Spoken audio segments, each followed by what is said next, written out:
స్వామి చిన్న కూడా వచ్చాను మాట్లాడుతుంది మా అమ్మాయి పెద్దది గుద్ద బుద్ధి గేటు వద్ద పెట్టాను నా మాట వినలేదే అది అడిగితే మాట్లాడలేవా ఎవరు వచ్చి కొత్త పనులు పనులు పంపించా నేర్చుకుంటారు దీన్ని చూసి మళ్ళీ అనుకోండిగా ఓయ్ గోవిందన వాక్యము గొంతున పుట్టినదట మరి నారాయణ అక్షరము నాలుగు నిలిచినదట నిష్ఠతో పుట్టిన నామతిని మన నీళ్లతో కడిగిన పోదు మామయ్య అంటుంది తను మరి ఆడదాన్ని కొట్టిన తిట్టిన అవమానంగా ఉంటుందంటారు కదా పెద్దలు ఆడదానికి ఆడదే సాకంటారు కదా అందుకని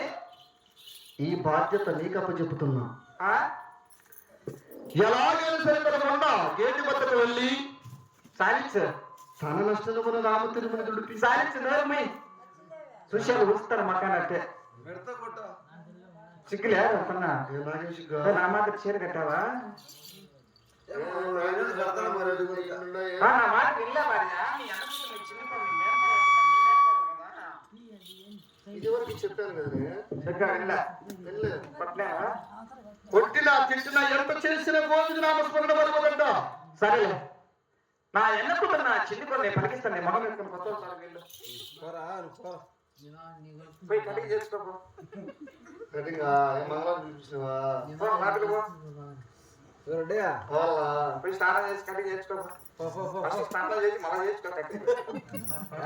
కటింగ్ చేసి స్నానం చేస్తారు ముందే చేసుకుంటే సుమ స్నానం చేసుకుని వెళ్ళిపోతావు మా అమ్మకు పూకులు పెట్టారు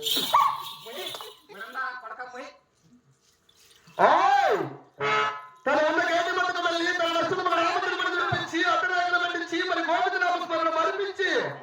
అరహర శివ శివసం భూశంకర లోనికి తీసుకురా అలా తీసుకురాని ఎలా తిరిగిట్లా ఉన్న కాస్త కొప్పు కూడా చేస్తా గుర్తు పెట్టుకో మా అమ్మ గుత్తగా వస్తావా కొప్పు కోసేస్తారా కొన్ని రోజులకు వస్తుంది కొప్పు కోస్తే కొన్ని రోజులకు వచ్చేస్తుంది అవును మరి ముక్కు కోస్తే 3 రోజులకు వస్తుంది ఏమో తిరిగా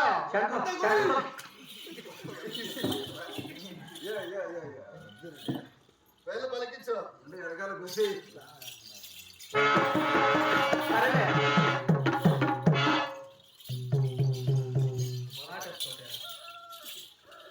మా చెప్పమ్మా